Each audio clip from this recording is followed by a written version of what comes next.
कि श्री जनक दुलारी सीता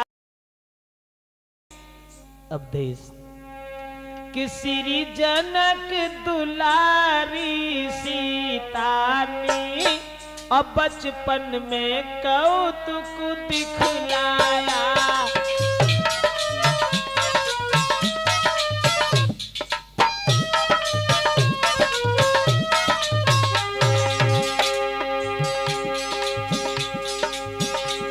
श्री जनक दुलारी सीता ने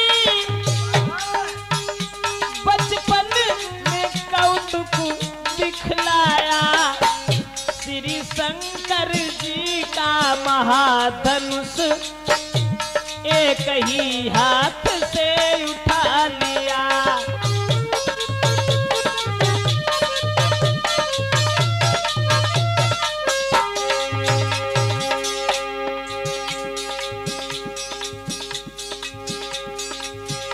देखा श्री जनक राज ने जब सीता ने धनुष उठाओ है,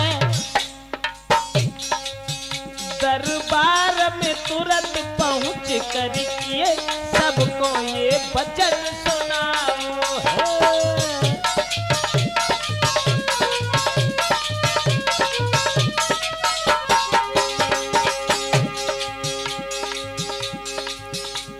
सीता जी ने धनुष उठाया।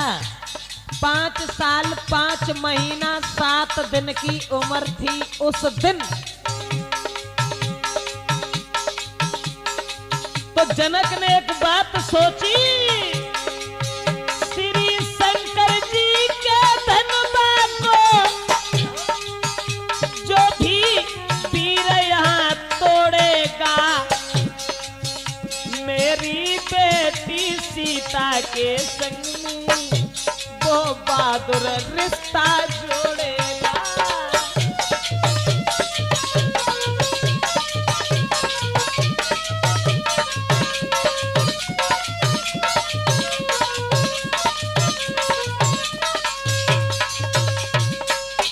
भैया जब सीता ने धनुष उठा लिया तो जनक ने यह सोच लिया कि हम अपनी पुत्री का विवाह करेंगे और विवाह उसी के साथ करेंगे जो इस धनुष को तोड़ देगा। यह बात सोचने के बाद में जनक ने स्वयंवर का इंतजाम किया और सीता के स्वयंवर की तैयारियां की। हर जगह पत्र भेजे और पत्र में, खत में, चिट्ठी में एक ही बात सबके लिए लिखी कि जिस महावीर की महाशक्ति और ये धनबा तोड़ गिराएगी, बस उसी वीर को निर्विवाद जानकी विवाही जाएगी।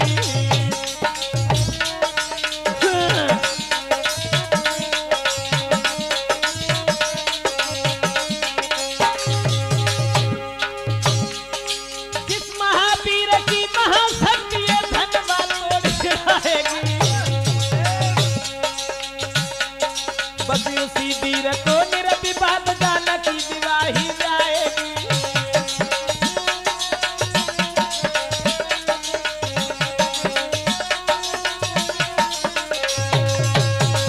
खत लिखा और सबके लिए ये पत्र भेजे और ये कहा कि जो भगवान भोले बाबा के धनुष को तोड़ेगा उसी के साथ में हम अपनी पुत्री सीता का विवाह करें। दोस्तों ये खबर सुनकर के बड़े बड़े बहादुर लोग धनुष को तोड़ने के लिए, सीता जी के साथ रिश्ता जोड़ने के लिए तैयार हो गए और सब बहादुर लोग धनुष को तोड़ने की चाहत में भाग खड़े हुए। अब ऐसा हुआ कि पाते ही खबर स्वयंवर की श्री जनक राज के धाम चले।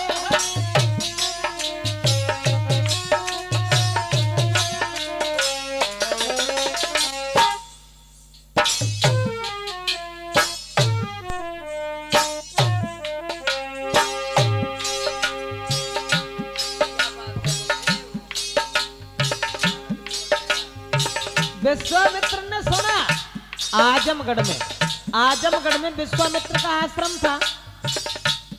और आजमगढ़ में विश्वामित्र ने सुना, कब सुना? क्वार के शुक्ल पक्ष की एकादशी को। हाँ, एकादशी को विश्वामित्र ने सुनी कि सीता का स्वयंवर है। तो विश्वामित्र राम लक्ष्मण को साथ लेकर के पाते ही खबर स्वयंवर की, श्री जनक राज के धाम चले।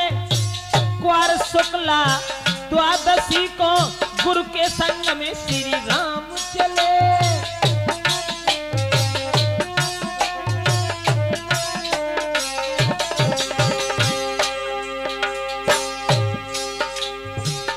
एकादशी को खबर मिली लला, और क्वार के शुक्ल पक्ष की द्वादशी को राम लक्ष्मण को संगलो और विश्वामित्र स्वयंवर देखने के लिए चले। क्वार के शुक्ल पक्ष की द्वादशी को।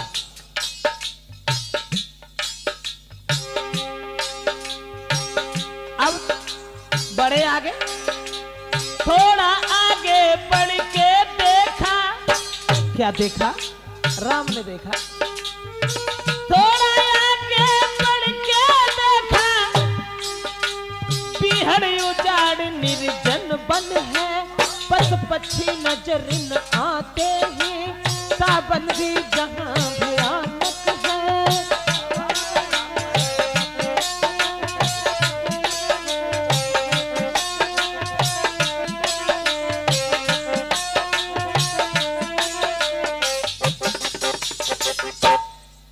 साथियों, अब तो क्वार के शुक्ल पक्ष की द्वादशी को विश्वामित्र चले और राम लक्ष्मण को संग लेवे के बाद में एक ऐसे वन में पहुंचे जिस वन में पशु पक्षी भी नजर नहीं आ रहे हैं, केवल निर्जन वन था। उस वन में एक पत्थर की स्त्री पड़ी हुई थी वन में।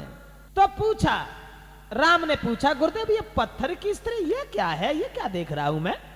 तो विश्वामित्र ने कहा, बेटा राम, ये गौतम ऋषि की पत्नी है अहिल्या। इंद्र ने जब इनके साथ छल किया था, इंद्र ने देखा एक दिन कि अहिल्या बहुत सुंदर है। हाँ, तो इंद्र ने यह सोचा कि हम अहिल्या के साथ छल कैसे करें। अब इंद्र जो था इधर उधर भटकने लगा, सोचने लगा अब हम क्या करें क्या न करें। गौतम सारे दिन घर में रहते हैं। अब इंद्र जो था वो पहुंच गया, कहां पहुंच गया? चंद्रमा के पास। और चंद्रमा को हाथ पकड़ के इंद्र ने समझाया कि एक बात कही कि तुम मुर्गा बन जाना, तुम मुर्गा बन जाना, मैं बाबा बन जाऊंगा। तुम मुर्गा बन जाना, मैं साधु बन जाऊंगा। गौतम को बहकाना, मैं छल कर आऊंगा। तुम मुर्गा बन जाना, मैं साधु बन जाऊंगा। तुम मुर्गा बन जाना।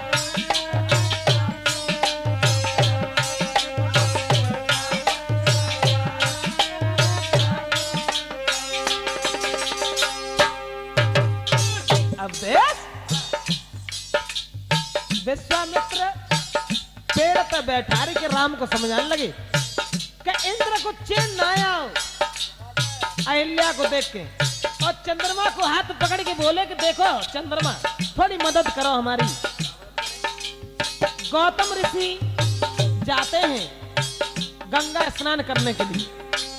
तुम रात समय जाना, आवाज लगा देना, मैं घर घुस जाऊंगा, ऋषि को बहका लेना।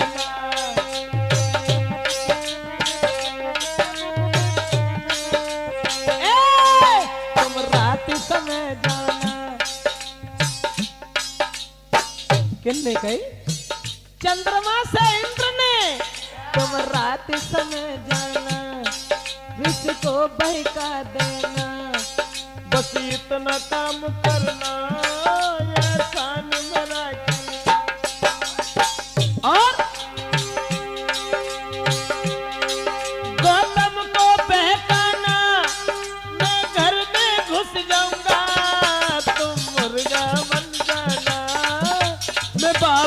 बन जाऊंगा, तुम मुर्गा बन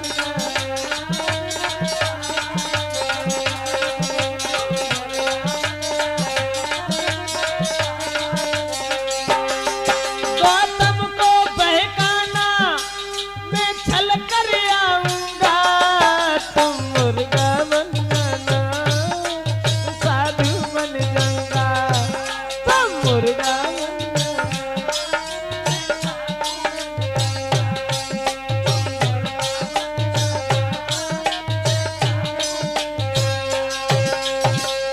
इंद्र ने कही, चंद्रमा तुम ऐसा करो, मुर्गा बनने के बाद में और वहां आवाज लगा देना।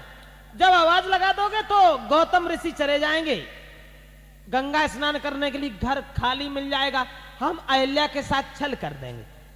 इतनी बात सुन के चंद्रमा ने जो हती सो रात में वो चंद्रमा मुर्गा बन गो, और मुर्गा बनवे के बाद में वो मुर्गा बनवे के बाद में कि बा मुर्गा ने बादर फारो रे, बोला 3 बजे, बा मुर्गा ने बादर फारो रे, बोला 3 बजे।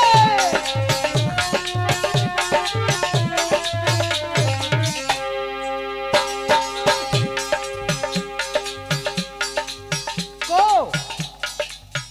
चंद्रमा मुर्गा बन के और वो रात में पहुंचो, गौतम ऋषि सो रहे थे, लेकिन वह चंद्रमा ने मुर्गा ने मादर फारो रे,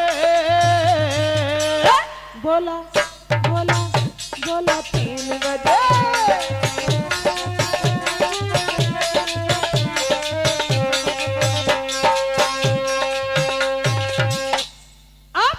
गौतम ऋषि जो थे वो गंगा स्नान करने को चले गए, सोचने लगे अरे आप तो बड़ी जल्दी सवेरे हो समझ नहीं रहे हो।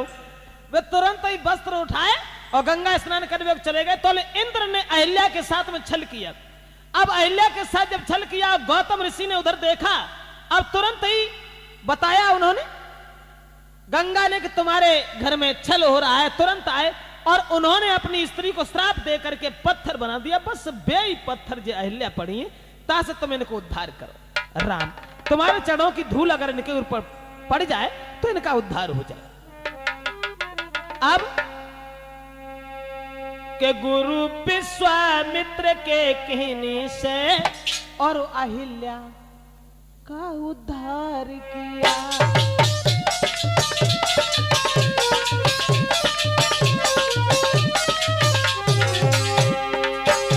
गुरु विश्वामित्र के कहने से उन अहिल्या का उद्धार किया। इंद्र के संग जो बेकलंकित थी, उन पापों से उन्हें पार किया।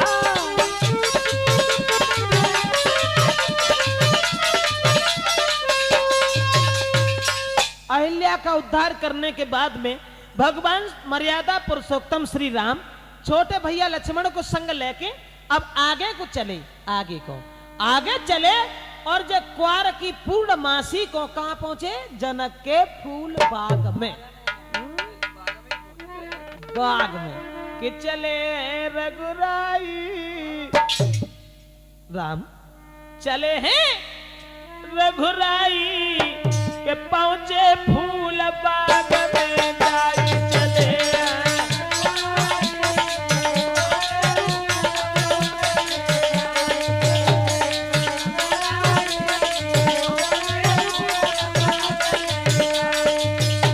जनक के फूल बाग में पहुंचे थी क्वार की पूर्णमासी।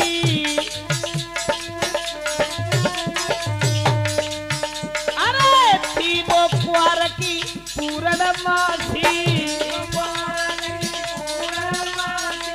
जादिन रुके अवधपुर वासी, खुशी दिल में छाई पहुंचे फूल बाग में जाई चले।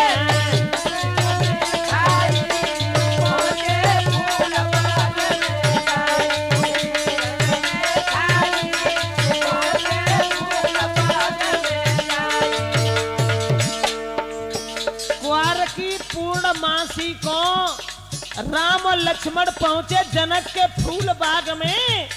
अब विश्वामित्र गुरु के ढिंग में बैठे लगन भ्रात के संग में, कहे गुरु समझाई पहुंचे फूल बाग में जाई।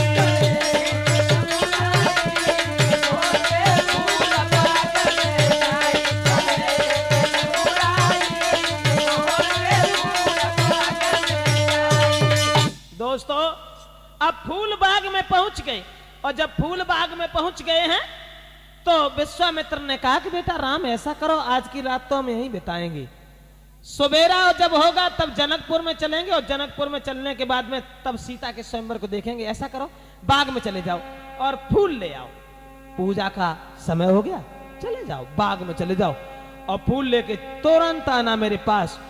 तो अब भगवान श्री राम और शेषा अवतारी लक्ष्मण गुरु विश्वामित्र की आज्ञा पाने के बाद में आज्ञा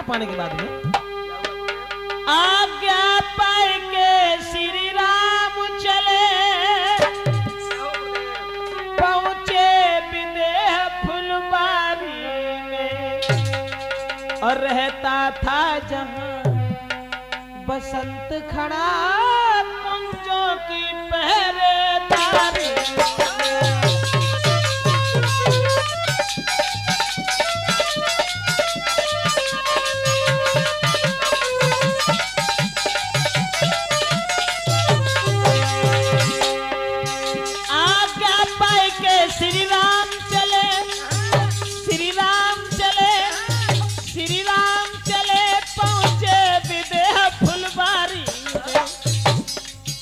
रहता था जहां बसंत खड़ा कुंजों की पहरेदारी।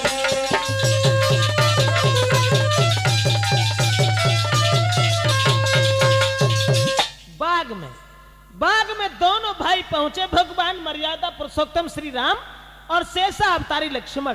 जब दोनों भैया वन में पहुंचे तो उस बगीचा में देखते जा रहे हैं कि बड़े सुंदर सुंदर वृक्ष हैं, सुगंधित पुष्प झूल रहे हैं। और बगिया के जब बीच में पहुंचे तब कुछ और देखो लला, तब कहा देखो कि बगिया के बीच में कि चौकोर चारु चौपड़ वाला,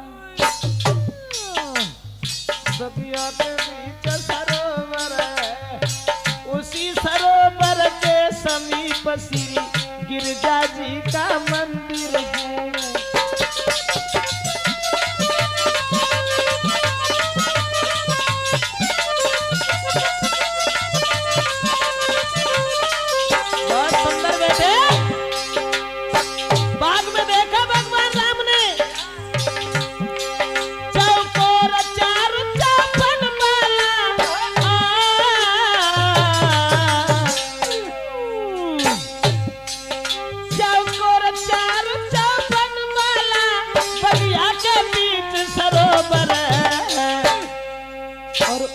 सरोवर के समीप श्री गिरजा जी का मंदिर है।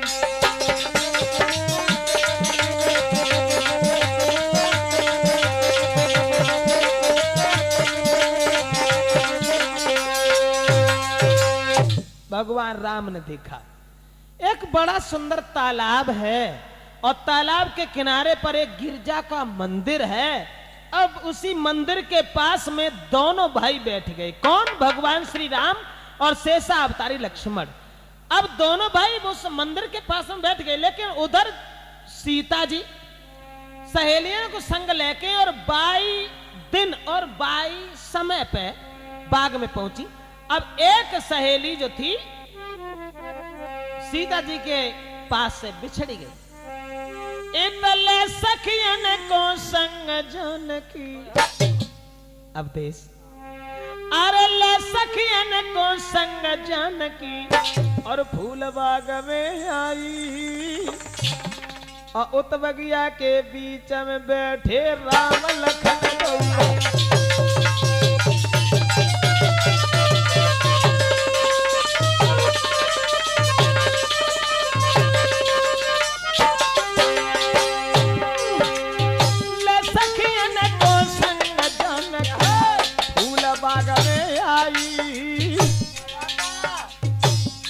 बगिया के बीच में बैठे राम लखन गौरा।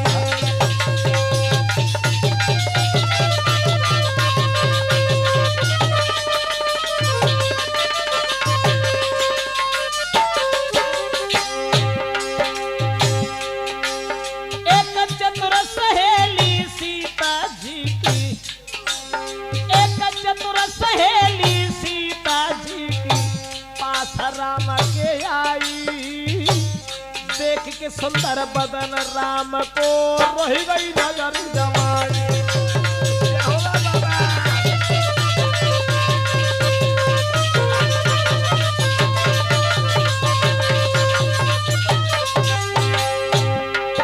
और देख राम को चतुर सहेली लौट भाज के आई।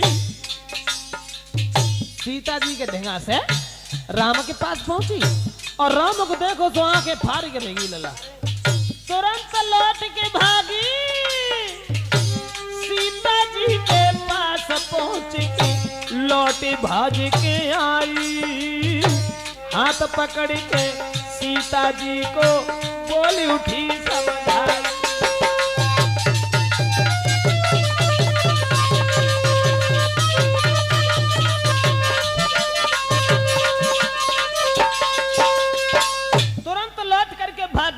और सीता जी के पास पहुंची। सीता जी को हाथ में पकड़ के जवाब दो सहेली, इतने सुंदर दो राजकुमार इस बगीचा में बैठे हैं जिनके सुंदरता की बड़ाई 2, 4, 10, 20 दिन नहीं सारी जिंदगी करें फिर भी कम है। लेकिन सहेली हमें तो केवल ये मालूम पड़ता है जिनकी कहानी हमेशा सुनते रही। वही भगवान श्री राम के सुना सजनी राम बगिया में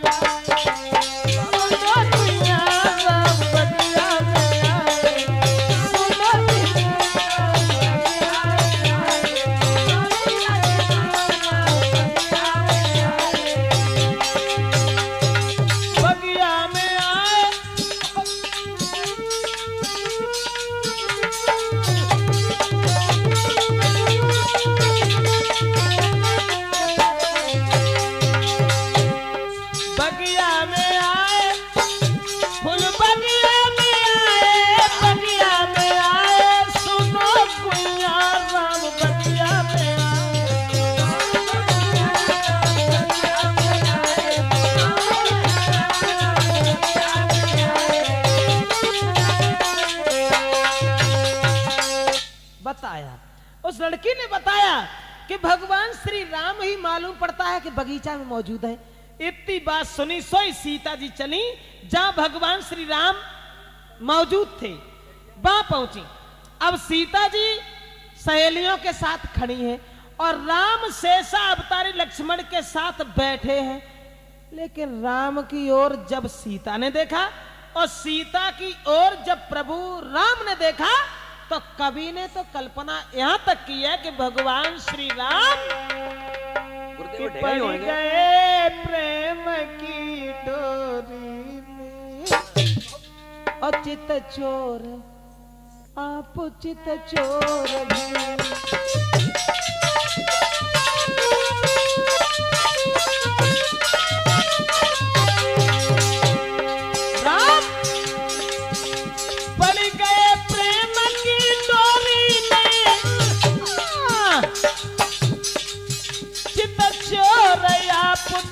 चोर भय सीता की सूरत जब देखी तो राघव के नैन चकोर भय।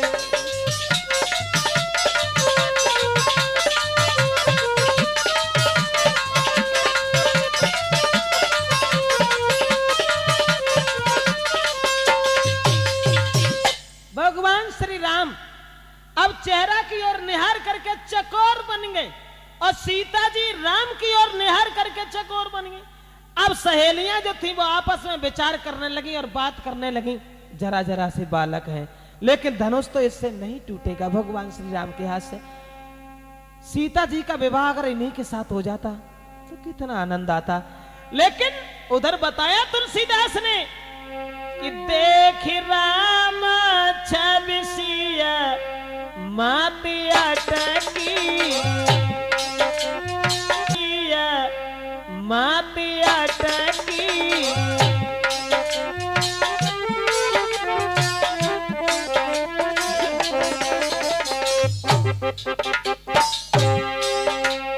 देख राम गति सिय मत अटकी देख राम छवि सिय मत अटकी देख राम छवि सिय मत अटकी देख राम छवि सिय मत अटकी सिय छवि देख राम मत भटकी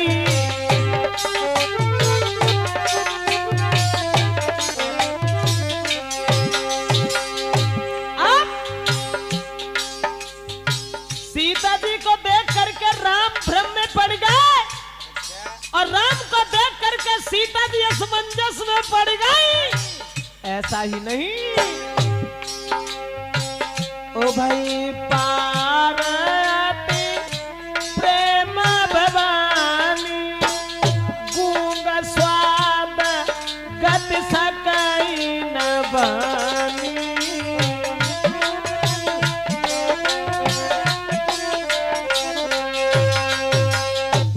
जी को राम ने देखा, भ्रम में पड़ गई। प्रभु चकोर बन सिया चकोरी बदन मयंक उभय मत चोरी सिया राम भई गति अजु सोई चोर की नार जिम प्रकट न रोई।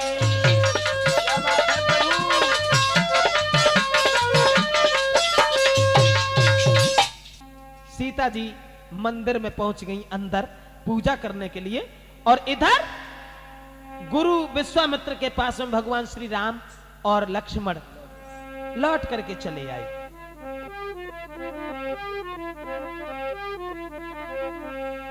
अब सीता जी ने मां भगवती से आराधना की, प्रार्थना की, विनती की तो सिया मरम लखिया भवानी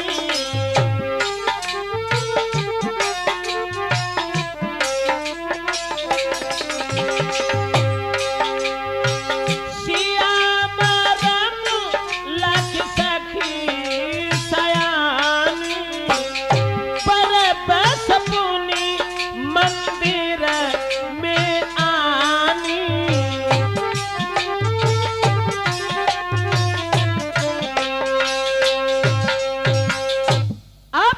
सीता जी जब भवानी के पास मंदिर में पहुंची हैं तो उधर मां गिरजा ने वरदान दिया, आशीर्वाद दिया कि पुत्री सीता चाहे धनुष को तोड़ने के लिए हजारों पुरुष जुट जाएं, लेकिन तुम जिसे दिल से चाहोगी बस उसी के हाथ से भगवान भूतनाथ का धनुष टूटेगा। यह आशीर्वाद पाने के बाद सीता जी सहेलियों के साथ घर चली आई।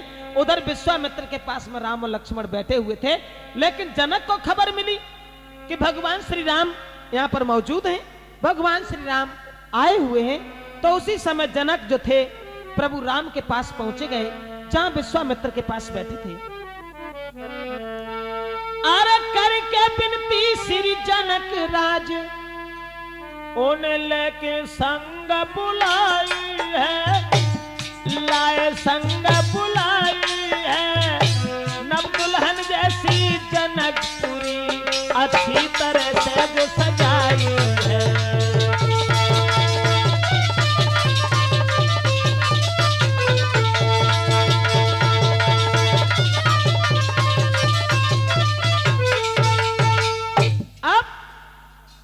जनक जो थे वो राम और लक्ष्मण को लेकर के पहुंचे। जो जनकपुरी एक नव दुल्हन की तरह सजाई गई थी, उस नव दुल्हन की तरह सजाई हुई जनकपुरी में पहुंच गए जहां बंधन बारी सुशोभित है, केला के खंभ सुशोभित हैं, गलियों में बिछौना पड़े हैं, बड़े सुगंधित इत्र पड़े हुए हैं। ऐसा ही नहीं, लेकिन सीता जी के स्वयंवर में जब पहुंच गए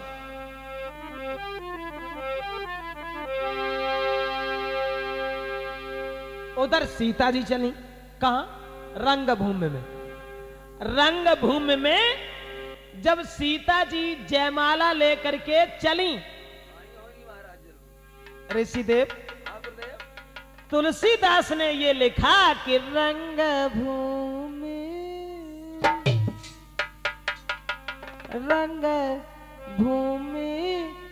जब सिया पगुधारी, तो मोहे देख सकल नर नारी।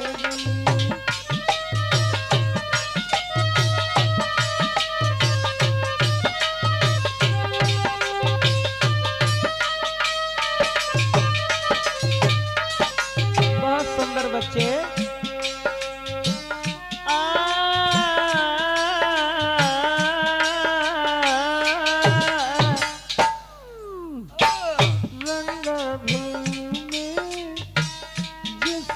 पगुधारी मोहे देख सकल नर नारी।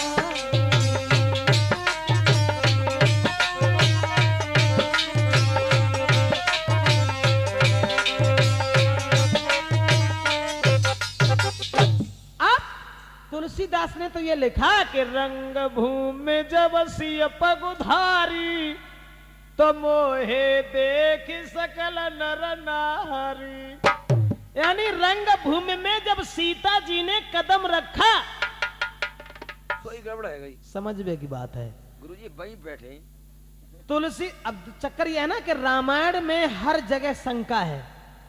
तुलसीदास ने तो ये बताया कि रंग भूमि जब सिय पगुधारी, यानी सीता जी ने जब उस रंग भूमि में कदम रखा तो सीता जी को देख करके कि मोहे देख सकल नर नारी। यही शंका है महाराज। शंका तो केवल जवाब की है ना।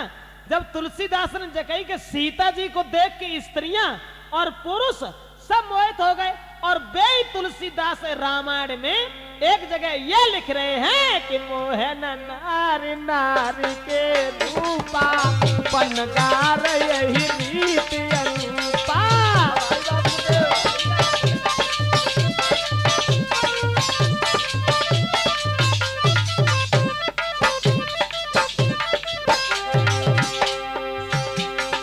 मोहे नारी नारी के रूपा, पनगार यही रीति अनुपा।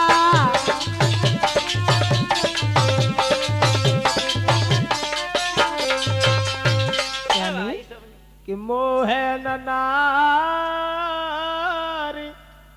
नारी के रूपा, और पन्नगार यही रीति अनुपा। वहीं आ जाइए, तुलसीदास ने ये लिखा कि रंग भूमि जब सिय पगुधारी।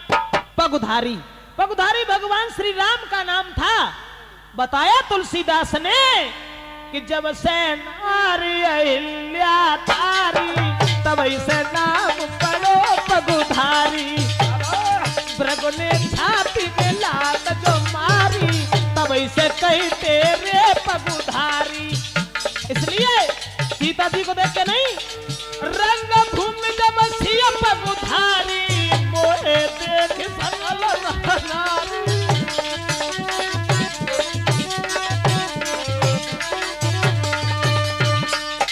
यानी पगुधारी के रंग भूमि जब सिय पगुधारी, तो मोहे देख सकल नर नारी। सीता जी को नहीं, पगुधारी पगुधारी भगवान श्री राम का नाम था। अब राम को निहार करके स्त्रियां और पुरुष सब मोहित हो गए। आप आ जाइए आगे। ऐसा हुआ उस रंगभूमि में सीता जी जयमाला लिए खड़ी हैं और श्री राम विश्वामित्र के पास बैठे हैं। बड़े बड़े बहादुर लोग धनुष को तोड़ने के लिए जाने लगे, जोशीले बाजे बज रहे हैं। अब धनुष टूटना बहुत बड़ी बात थी। एक तिल भी किसी ने उस धनुष को हिला नहीं पाया। अब तुलसीदास ने फिर एक शंका कर दी। उन्होंने ये लिख डाला कि भूप सहस्त्र दस ए कही बारा,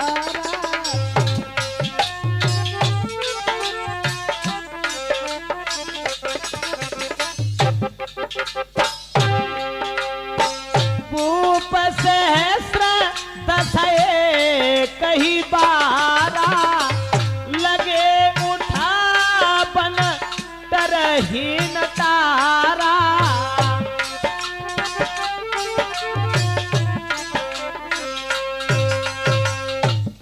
तुलसीदास ने ये बताया कि भूप सहस्र दस, एक सहस्र 1000 का होता है। तुलसीदास ने ये लिखा कि भूप सहस्र 10, एक ही 12 और लगे उठा बन तरही नटारा, यानी 10,000 राजा एक ही बार धनुष से चिपट गए। अब धनुष नहीं हिला। अब असमंजस की बात, एक शंका की बात कि 10,000 राजा धनुष से चिपट गए धनुष को तोड़वे के लिए, लेकिन राजेश 10,000 राजन के 20,000 हाथ तो हो ही गए, फिर वो धनुष कितो लंबो हो तो जो 20,000 हाथ बन गए।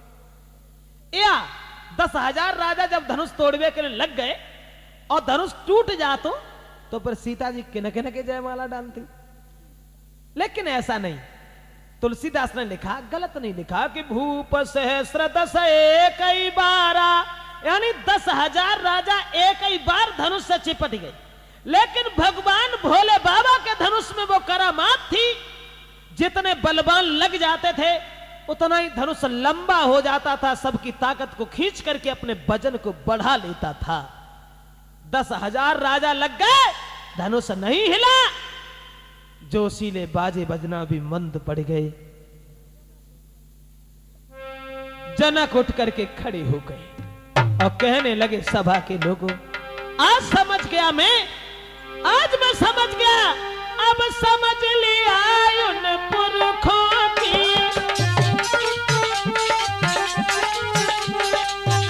अब समझ लिया उन पुरखों की, संतानों में तासीर नहीं। हम खुले तौर से कहते हैं, जनक बोले हम खुले तौर से कहते हैं, पृथ्वी पर कोई वीर नहीं।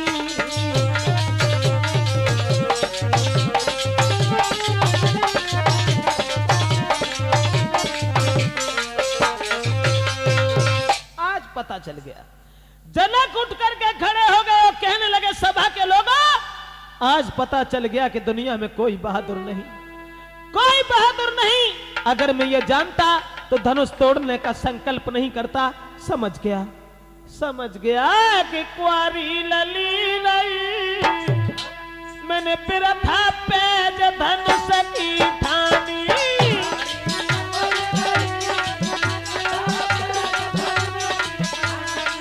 कुंवारी धिया नहीं, बिरथा पेज धनुष की ठानी।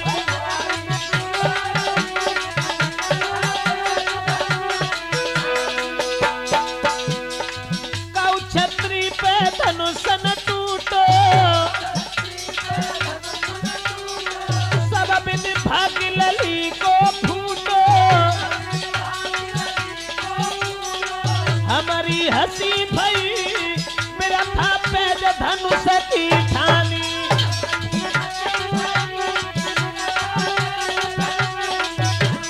कुंवारी धिया रही मेरा था पेज धनुष की ठानी।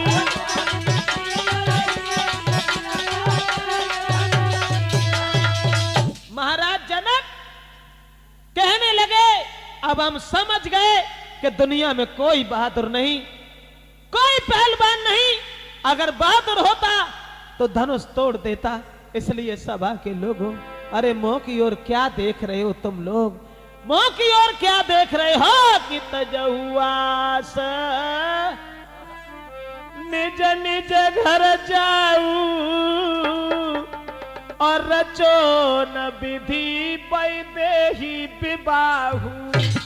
सीता जी के विवाह की आस को छोड़ करके और सब लोग अपने अपने घर के लिए चले जाओ। आज मैं समझ गया कि दुनिया में कोई बहादुर नहीं। दोस्तों, सबकी नजर नीचे को झुकी हुई थी, लेकिन शेष अवतारी लक्ष्मण से ये बात सहन नहीं हुई और लक्ष्मण उठ के खड़े हो गए। क्या कह रहे हो जनक, क्या कह रहे हो? बोले इतना महाघात कयुन पुरखों की तासीर नहीं। क्या कहा जनक? अरे फिर से बोलो दुनिया में कोई पीर नहीं, क्या कहा जनक।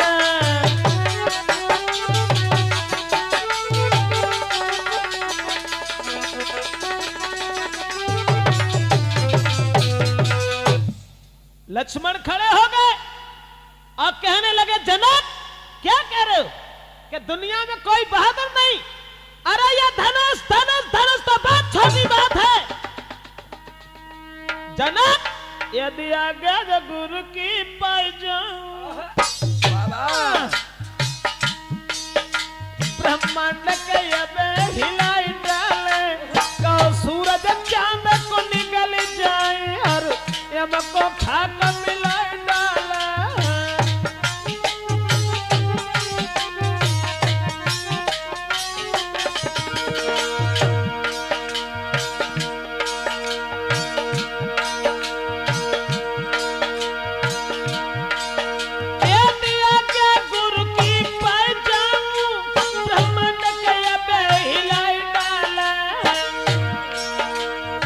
सूरज चांद को निकल जाए और यम को खाक मिलाई डाले।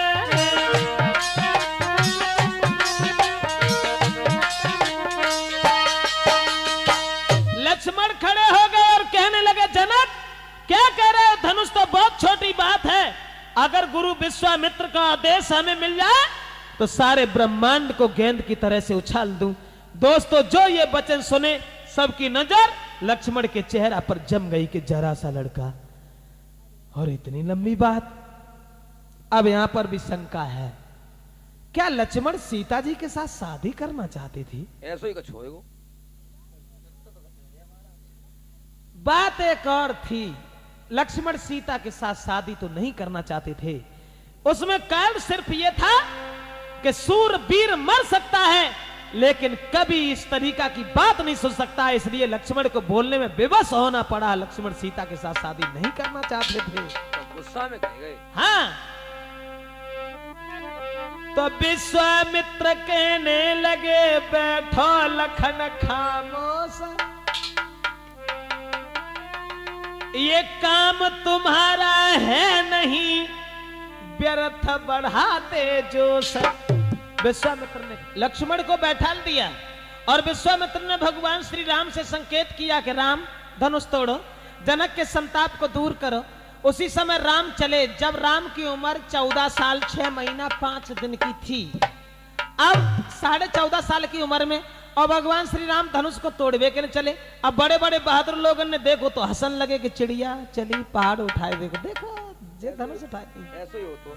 लेकिन राम की ओर निहार करके सीता जी बड़ी परेशान है, सोच रही है कि इतने बलवानों से धनुष नहीं टूटा तो भला प्रभु राम के हाथ से कैसे धनुष टूट जाएगा। लेकिन राम बढ़त चले गए और एक हाथ से उन्होंने धनुष को उठा लिया। कब? लगत कार्तिक परिवा के दिन। हाँ, और परिवा वाले दिन जब धनुष उठा लिया, लेकिन वो धनुष फिर पता नहीं कब झुका धनुष या बाजिए कयाई कानूनी।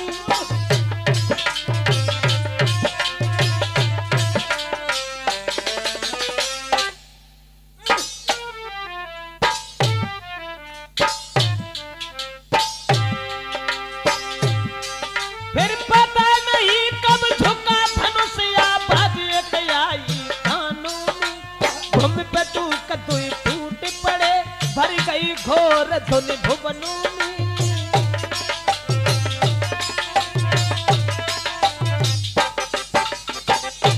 अब लगत कार्तिक परिवा वाले दिन भगवान श्री राम ने धनुष तोड़ दिया और धनुष जैसे टूटो सब लोग जो थे राम के चेहरा की ओर चकोर बन गए, टकटकी लगा के निहारते रहे।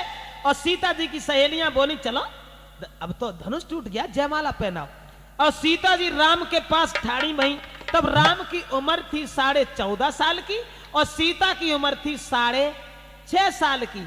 अब राम की गर्दन तक ना पहुंच पाई, ओचक के रह जाती हैं।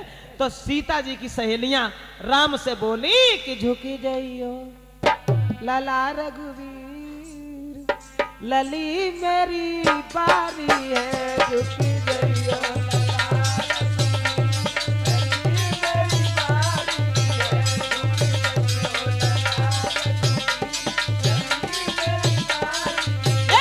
चुक गयो तन कर गुबीर लली मेरी बारी है।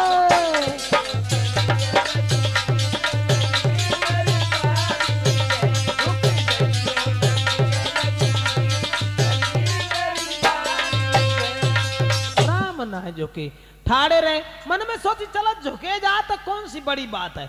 और झुकवे को तैयार भाई सोई लक्ष्मण ने पीछे से कही कि भैया ससुराल में और सौ भौजाई के सामने पहली बार झुक गए तो पूरी जिंदगी ऐसे ही झुके रहे तो सीधे ठाड़े रहो। अब राम ना झुके तो जनकपुरी की सब सखियन ने लक्ष्मण से विनती करी तुम ही कोई उपाय सोचो।